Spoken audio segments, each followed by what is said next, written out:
And it made me nervous because Justin Baldoni's publicist in particular, everything that they did is exactly what I would have done had it been my client.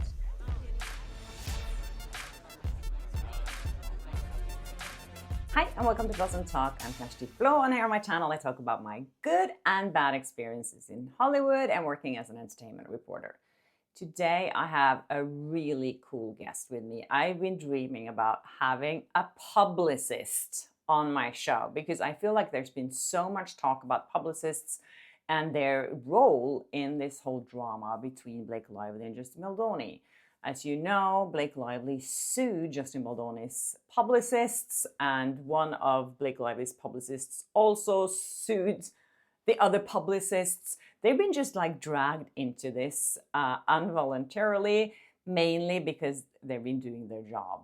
And that's why I was super excited when I was contacted by Samantha Waranch. She's a publicist working for a company called C360. She has a lot of big clients. She used to work with Patrick Swayze. She used to work with Nicolas Cage, John Cusack, the Olsen twins, Chad Michael Murray, Patrick Swayze, one of her favorites, and David Cassidy. And she's represented Corey Feldman for over 10 years. She said that she's also had a lot of difficult bosses. Devil Wears Prada, as she's saying. And, you know, she's explaining here in this interview what it really is like to work as a publicist, because her responsibility is always to make her client look good.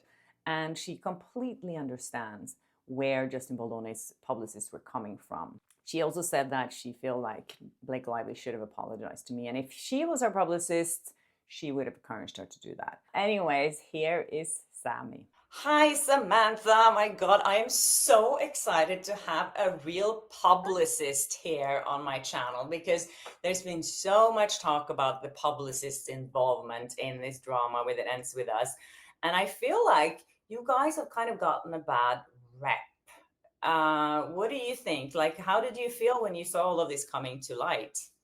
Well, first of all, thank you so much for having me. I'm a big fan of your channel and watching your interviews.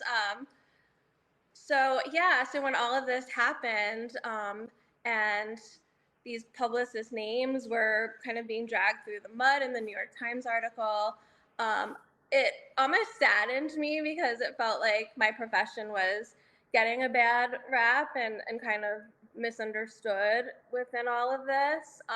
And it made me nervous because Justin Baldoni's publicist in particular, everything that they did is exactly what I would have done had it been my client. So, you know, to see them being dragged through the mud for that, it kind of reminded me of one time I was in a car accident where I couldn't stop it, and it scared me because there was nothing I could have done to stop the crash. And that's how I felt like watching it. There's nothing that I would have done differently because as publicists, it's our job to protect our clients, you know. Ideally, in a perfect world, I mean, there are people like Melissa Nathan who specialize in crisis PR. But for the majority of us, we're just trying to promote our clients and their projects, what they're working on. So, you know, getting them on podcasts and talk shows and getting them interviews to promote their film and what they're talking about, their brand, their project, bring awareness to that is, you know, our main goal. But certainly, and especially when you're dealing with people, things happen all the time when you might have a crisis or need to step in and you know, handle that. But and in looking at all the things with It Ends With Us, and it sounded to me like Blake Lively had this meeting and voiced all of these complaints, and Justin Baldoni, whether that's true or not, and it's starting to seem like a lot of them may not be true, but he obviously was like, if this all goes public, that would be a disaster. And also, you know, this is Blake Lively and Ryan Reynolds, and he might think like, who's going to believe me in all this? So to hire a crisis PR team to just be ready and proactive in case all of that went out is the move. And that's not to start a smear campaign against the other person, but to just kind of defend Justin and all of this and do that by, you know, having positive stories to drown out the negative ones and expose the truth. And I think, and these days there's so many internet sleuths that are uncovering things themselves, like your interview and past tweets and old other interviews that have come to light. Um, and that just happened organically, I think, in the midst of all of this. So, they weren't doing a smear campaign. They were simply just trying to defend and protect their client in all of this. And so to see them get dragged through the mud for that was. And you know what that means for them financially, I can imagine, these lawsuits, it's so much money. And as a publicist, I'm sure you make a decent amount of money if you have big clients, but dealing with something like this can be just devastating. Especially, I think Jenny, what's her name? Abel? Jennifer Abel, yes. Jennifer Abel, she just started her own company. I mean, for her, this is just like, you know, it's kind of could be career ending for a publicist to be dragged into something like this, right? Absolutely. And that was another thing. So, because Jennifer Abel was with one agency, I believe it was Stephanie Jones's agency, and she left to start her own company, which publicists do all the time. And it's also very common for clients to leave with their publicist. A lot of publicists and agencies will have like non-compete clauses or make you sign a contract that you can't take clients and NDAs. And I've signed some crazy things working in this industry. But at the end of the day, a lot of times when you are a publicist, another thing to remember is that we get very close with our clients. We're working so closely with them that, you start to get to know their families. You go to weddings, you go to dinners, birthdays. So it's another reason that you feel very protective of them, but also there's like a loyalty that develops. So like I said, Corey, in my nearly 20 years of doing this and repping Corey Feldman for over 10 years, he's followed me to 3 different agencies now because I'm his publicist. And so even though I had signed this agreement with one of my bosses that technically he wasn't allowed to leave with me, she never even met him. So why is he going to stay at an agency with a principal who's never met him, never worked with him, when I'm his publicist? And what's she going to do? Force the client to stay at her agency? No. So it was also crazy to me that Stephanie Jones kind of took her phone and her work emails and disclosed all of that information to the New York Times because, certainly when you're working for an agency, if you're using their computer and their email system and cell phone, I guess they do, technically it belongs to them, but to send kind of personal messages and emails to the New York Times just because someone left to further their own career. And I don't know the details. I mean, maybe she left horribly, maybe she gave no notice. I don't believe that based on my limited interactions with her. But it is par for the course. And also, if you treat your employees well and respectfully, most likely they're not going to leave with no notice and steal all your clients. So, and I think what they did as well, they jeopardized the privacy of the clients by, taking all those text messages. And I mean, you said, you work with a lot of big talents, big names in the industry. So for you, I can imagine when you see something like that someone can just take your phone and reveal all the texts that you had with these big stars. It's terrifying. And I have left agencies where they've gone through my emails and made comments about things that I've sent. And luckily they didn't share it with the world, but it does feel like an invasion of privacy. Obviously always be mindful of what is in writing. And but on your personal phone, when you're sending text, you shouldn't have to worry about having it leaked to a publication like the New York Times. And then another reason I wanted to talk to you, and it's so cool, I feel like, to have such an open conversation with a journalist, because oftentimes, even with journalists that I feel comfortable with, I'm always inclined to be like off the record because, I said like the relationship between journalists and publicists is so important, right? We need each other. But at the same time, while I'm nothing without my media contacts and need to have strong relationships with them, we also, need to protect our clients.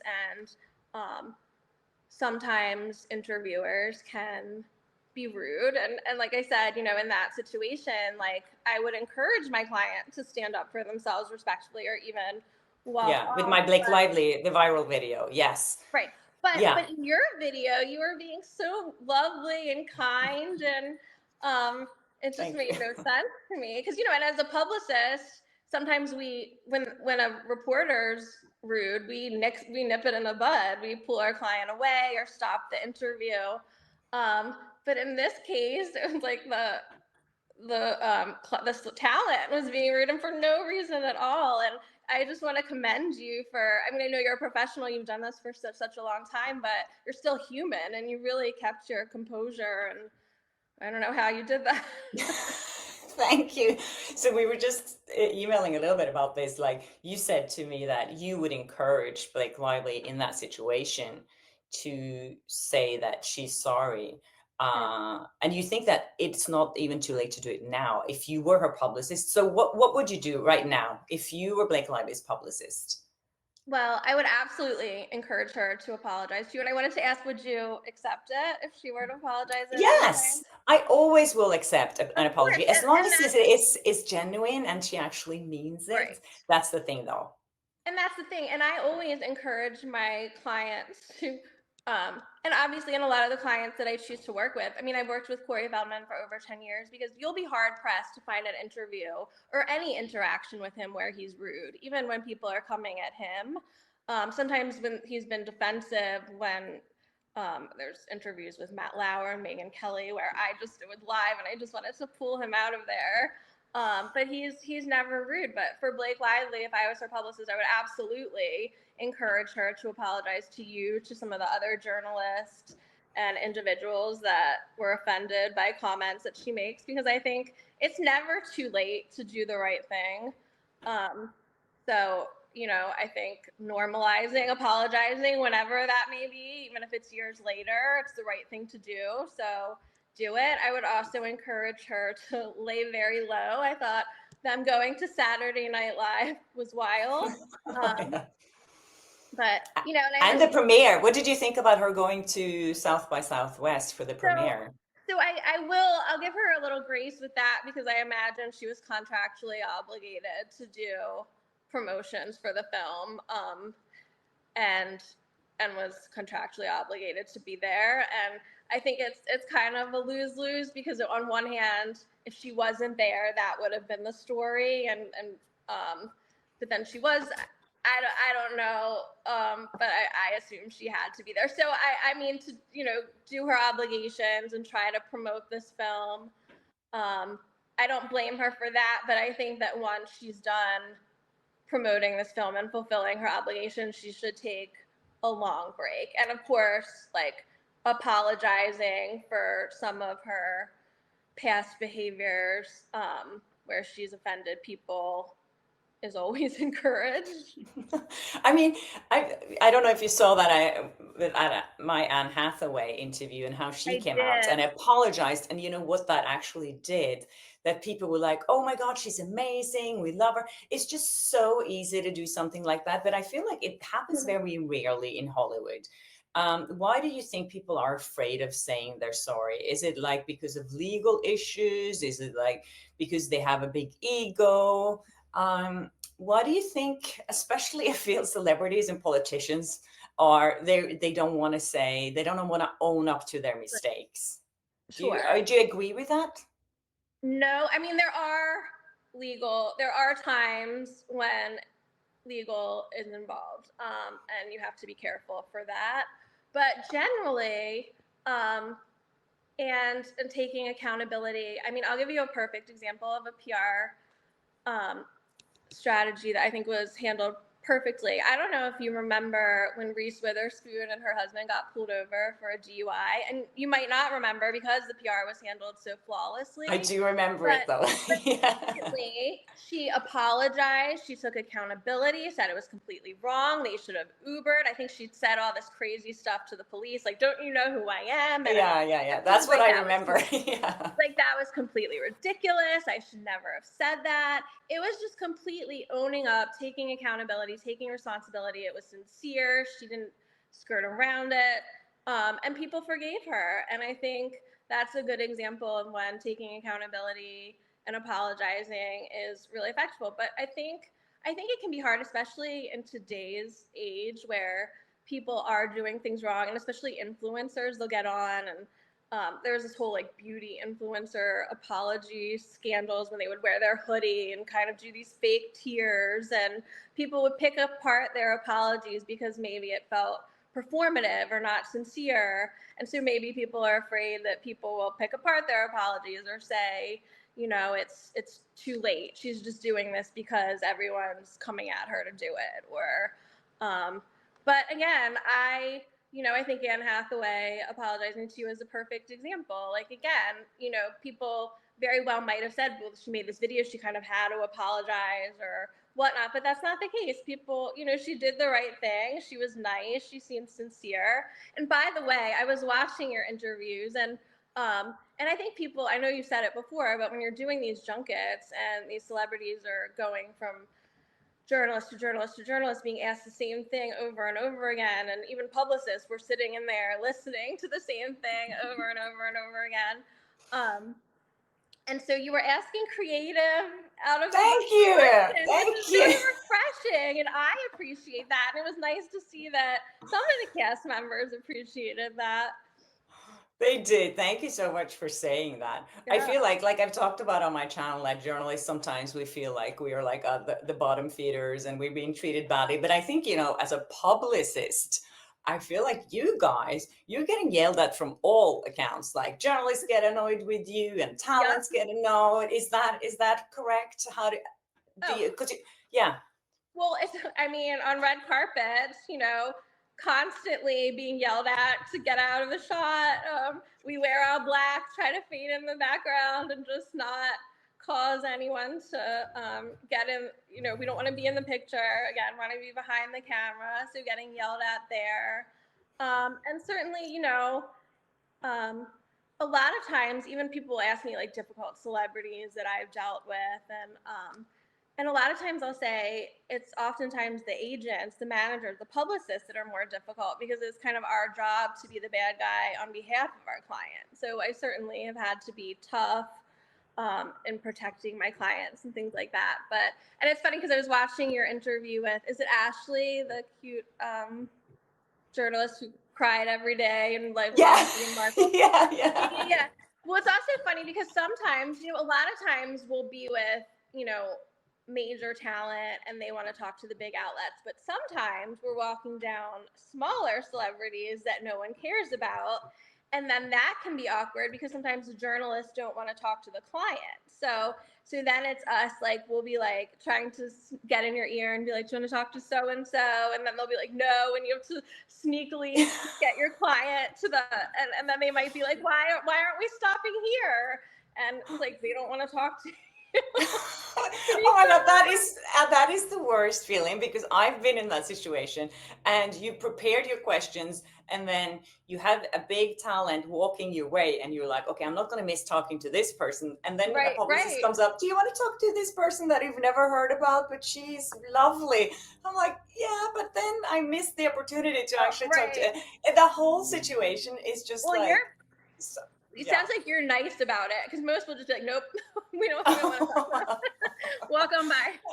That's horrible. I'll talk to anyone if there's like an opportunity to talk to someone. And I think, it's a hard job for you as a publicist to get someone to be known and to create that. And especially, I think now with social media, your jobs are much more challenging because you need to make sure to control whatever's going on there as well. Have you noticed a big shift in your responsibility? Because people, sometimes celebrities can say really stupid things on social media. No, celebrities now being able to go off on their own, and I'm still calling it Twitter and saying tweet, but like Corey would tweet, if it was on his brain, it was out the Twitter, and luckily he's learned, and celebrities have learned. But now it used to be that we would work so carefully to craft their statements, and anything that you heard from a celebrity was carefully thought out. But now that's not the case, and it's kind of fun because as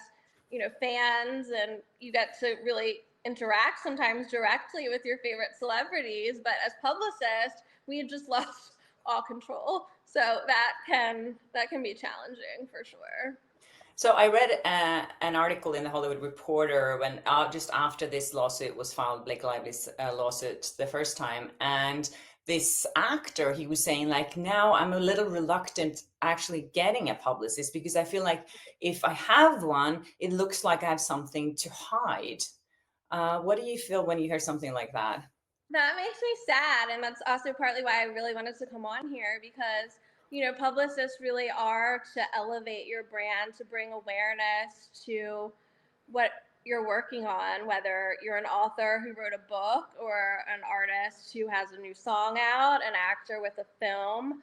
I represented people that are pulling homeless people off the streets. I mean, now I live in Baltimore, Maryland. I lived in LA for nearly 20 years and moved back from the pandemic. So I'm working with Corey Feldman and like Jeff Timmons from 98 Degrees on this exciting wiggle room entertainment project. But then in Baltimore, I also have like Springwell Senior Living and Freedom Car, Baltimore's trusted car service. And so no matter what the brand or the person, our job is to make you aware of them and want to ideally see the film, buy the book, use the service.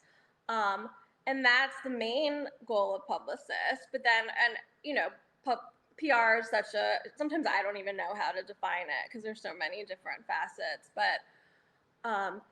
But certainly, if you're a celebrity and you get a DUI or you get a divorce or you say something off the cuff that's not necessarily a good look, we're all human. People make mistakes. So yes, having a publicist to be able to help you navigate through things like that is important. But absolutely, having a publicist is essentially to promote yourself, your brand, your business, your product. And hopefully there are no crises. There's nothing that you. And hopefully you listen to your publicist, because I feel like Blake Lively is probably not listening to her publicist. Otherwise, what's her name? Sloan is not a good publicist if she, because why would she not encourage her to come out and own some of the things, especially not necessarily say she's sorry to me, but to all the victims that were offended by the way she promoted the movie? Why didn't she come out and say something to them? I mean, like, that's just crazy to me. But I just have to ask you one thing, because you said that you represented Patrick Swayze. Oh yes. Did you represent him during Dirty Dancing? No, it was way after Dirty Dancing. Because I remember. Yeah, because I remember you said that he was the loveliest guy. I'm so happy to hear that. He was so nice. I used to talk to him. He used to call him. I was assistant to his publicist at the time. It was one of my first jobs, and every time he would call in, we would talk, and he would ask how I was doing, and people would think I was having a personal conversation. And Dirty Dancing is one of my all-time favorite movies. And he was so happy to talk about it. He was actually, I did rep him. He was about to go on Oprah to surprise a couple that had done that dance at their wedding, and he was so excited to surprise them. And so it's really nice when they're wonderful. Because I remember, with Dirty Dancing, there were all these rumors that him and Jennifer Grey didn't get along. Right. So it's kind of a little, not the similar thing, because no one sued each other there. But do you know how they handled that back then? Because it did come out that they were not fans of each other. Right? It did. I think then it was probably easier to disguise it, and that people weren't leaking videos from the set, and there wasn't social media, and I think it was probably easier to hide that. And I think, like, obviously they ended up getting along, and ended up having a good relationship where they, promoted the film for many years to come. So I think a very, very different situation, but it's true. I mean, people don't get along. You hear it all the time, and this is like a new level of crazy. And I do, to your point about her publicist, like I do wonder who was telling her it's a good idea to promote your hair care brand and a liquor brand while promoting a film about domestic violence, or like, that is so tone deaf. And this movie had such an important message, and to market it as this rom-com, wear your florals, like, who I mean, I know the studio was involved, but it's just mind-boggling to me that any publicist, whether it be the studio, whether it be these actors' publicists, were okay with promoting such a serious topic the way that they did, and letting her plug her Yeah. hair care and having an alcohol. Like, that is mind-boggling to me. For everyone, I think everyone has reacted to that. So yesterday I was at a party and I was talking to a publicist for a studio, and we were talking about, how sometimes publicists would help create these relationships in Hollywood that are not real. Right. Like, have you experienced, just like a fun fact, have you experienced that, that, oh, let's pretend that they're a couple, they did that with Kevin Spacey and Helen Hunt. I think they're trying to create these relationships. And I think sometimes, a celebrity would get much more attention if they're single, if they're out there, if they're acting a little crazy, than when they are in relationship. What do you think? I've never kind of done the Hollywood hookup, like you have such great chemistry, let's make it in real life. I mean, of course, when you're promoting a movie, if the stars have chemistry, like Sydney Sweeney and Glenn Powell, and they were kind of taking advantage of that to promote the movie, of course, go for that. But I've never been directly involved. I mean, certainly, when you rep like back in the day, boy banders and things like that, maybe advertising if they were in a serious relationship wasn't the best idea, because you want girls to have that fantasy and think they're single. But now that we've seen that Blake Lively's team, they've hired this CIA guy to help them with crisis management. It's kind of crazy to everyone. And I think that we've seen a shift in like positive Blake Lively stories. When I look at my Instagram feed, I'm like, especially People Magazine, E-News, these kind of outlets do you think that's him at work? How does this kind of stuff work for us? I mean, I'm a journalist, but I've never worked like that with publicists, so I don't know how it works. But does that seem credible to you?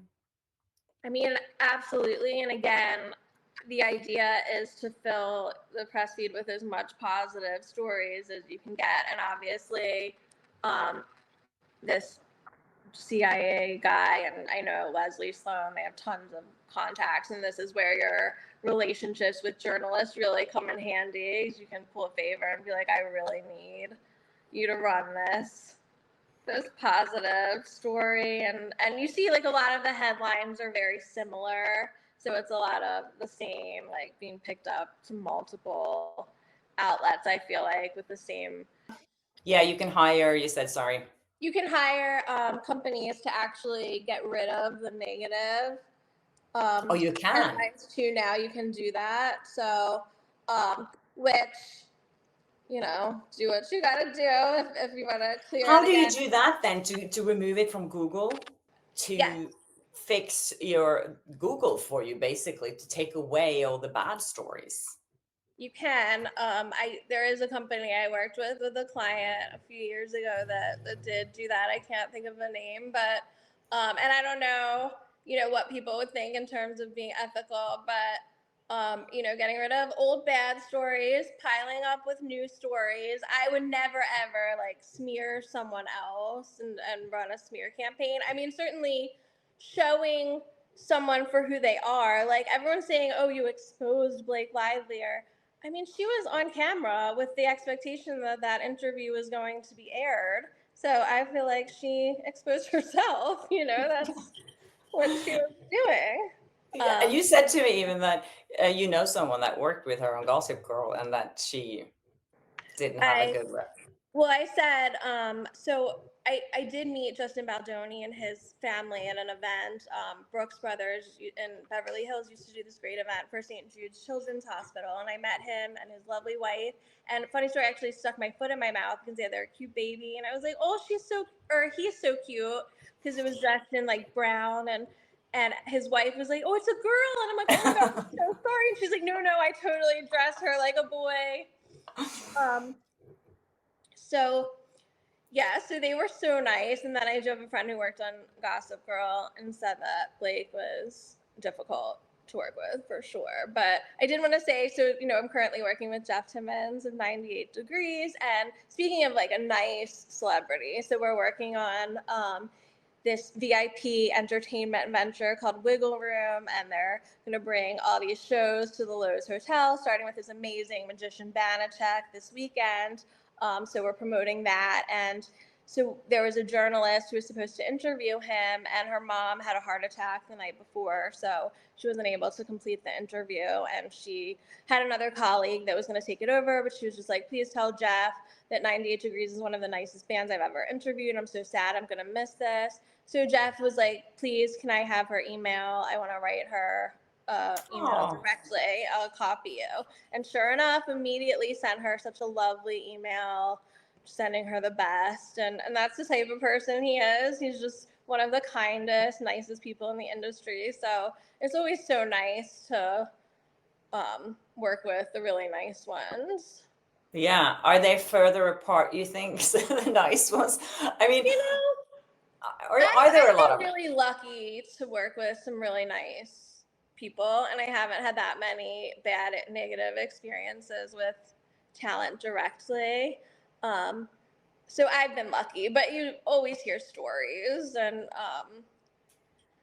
it can be the context, like, and I think I told you, like, I met Blake Lively's sister Robin a few times. She's always been really lovely. So I don't know, you just never know. But I always like to tell people positive stories. They say you should never meet your idol, and that can certainly be true.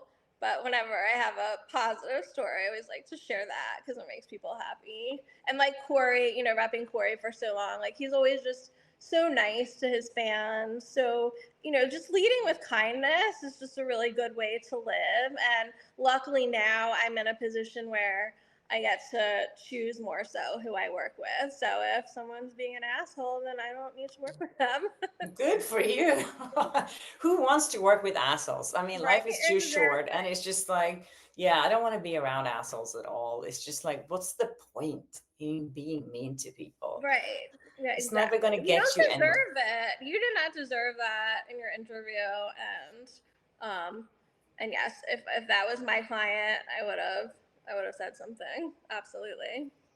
So, last question. What do you think that this means for the industry now, this whole lawsuit? I definitely think things will change on sets. I think obviously it's brought into forefront how important intimacy coordinators are to have on sets. I think it should just be a requirement probably to have them on these types of sets.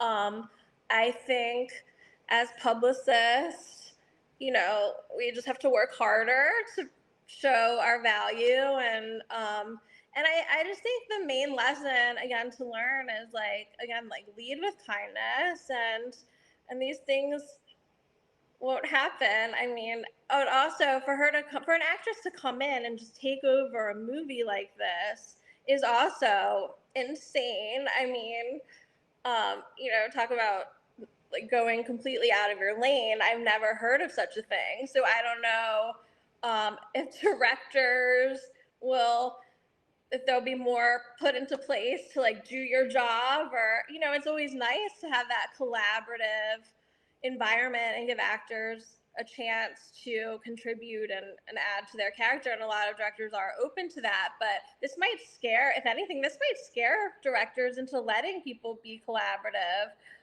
because they don't want their movie to be taken from under them. So I hope that's not the case. But I think people will have to be more careful. And but also I think it's a lesson that things that you said in the past, interviews that you do, people are looking. So again, just My last question for you here now is, do you think that Blake Lively, Ryan Reynolds, and Justin Baldoni can recover from this publicly, or like work career-wise? So I think a lot of it will be dependent on what happens in court. I think with like Johnny Depp and Amber Heard, a lot was brought to light, and in the beginning of that, I would not have thought that Johnny Depp would have been able to recover, and then after that whole trial, he clearly has.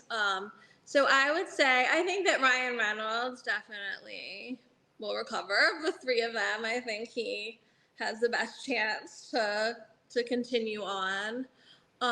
If Justin Baldoni is found like and cleared of all of these things, I do think he has a lot of support from the public, and it's sad because if he is the person that I think he is, who he's been shown to be from everything that I've seen up until kind of her complaints, is that he really does seem like he wants to be an advocate for women and survivors of assault and make movies that mean things and have a strong message. So, I hope that he gets to continue on doing that, assuming, and it's like you've said it before, like we always want to believe women when they say these things. And I'm a survivor of assault, so I always, you always want to believe anyone when they say this, but just because they say it doesn't mean that it's true. And, there's been no evidence that I've seen to really support that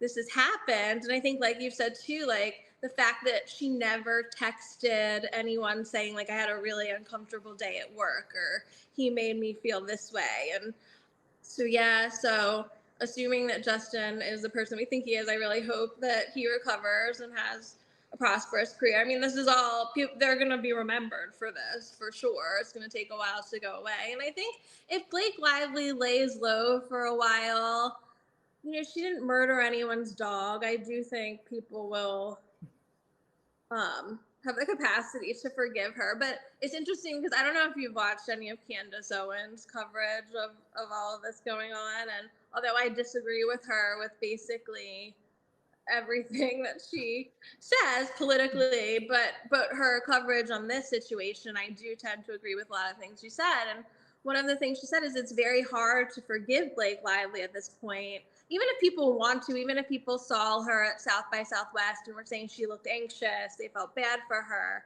But it's like without apologizing, without taking any accountability, it's impossible to forgive her. So I think lay low, apologize, take accountability. You can come back from this. Well, that's good to know. I think everyone deserves a second chance, but as you say, I think you need to deserve it too. And you exactly. need to and you need to make sure that that you deserve to be forgiven. And exactly. by It's that, not just, and it's not just apologizing, but then it's actually, doing better. So we saw her kind of being overly nice at the South by Southwest premiere to the fans, to the photographers. And so maybe she'll just keep that up and actually start to be nice and act that way on a normal basis, because maybe she'll see that gets a better reception. Because again, what the way she's treated people is coming back to haunt her. So, if you can learn, again, apologize, and then don't just say the words, but then have your actions. And then, people, like you said, deserve a second chance if they do those things.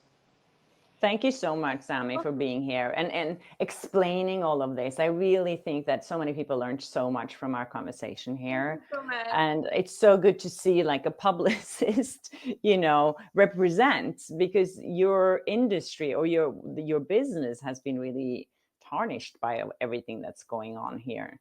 Yeah, so, and I told you I'm in a Facebook group. So there's a Facebook group. I think it was even mentioned in the New York Times article. And it was really exclusive. It took me years to be accepted into this Facebook group. And the whole idea is publicists who support other publicists, and there's journalists in it as well. And it's a forum for us to connect and share what we're working on, to ask for advice from each other on client situations, on media situations.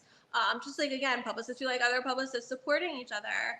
And Jennifer Abel, Justin Baldoni's publicist, is a member of that group. And I've seen her posts before, and she's always seemed lovely. So I think I even sent you the screenshot I sent her a message basically saying, you know, you've done everything that I would have done. You've done everything right. I just wanted to let you know that I think you're a class act, and you know, I hope that the truth prevails, and you are literally just doing your job. We protect our clients. That's what we do. And she wrote a really lovely response saying that, you know, that meant so much. And so thank you so much for allowing me to kind of explain what publicists do. There's so much that we do beyond, like, again, the ideal situation is not to have to protect and defend our clients, and only to do the fun red carpets promoting whatever project they're working on. So appreciate you allowing me to kind of clear up the misconceptions that I feel like this profession now has.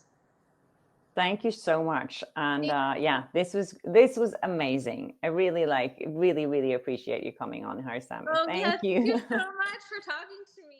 Thank you so much, you guys, for listening and watching this episode. I was really looking forward to this conversation, and I was not disappointed. So thank you again, Sammy, for doing this and opening up to us like this. We needed this side of the story. If you want to know more about Sammy and the company she works for, I'll put links below in the description here as well. Yes, thanks for watching. And if you haven't subscribed yet, please do, and hit the notification bell so you don't miss an episode of Flaa and Talk. And I'll see you in my next one. Bye.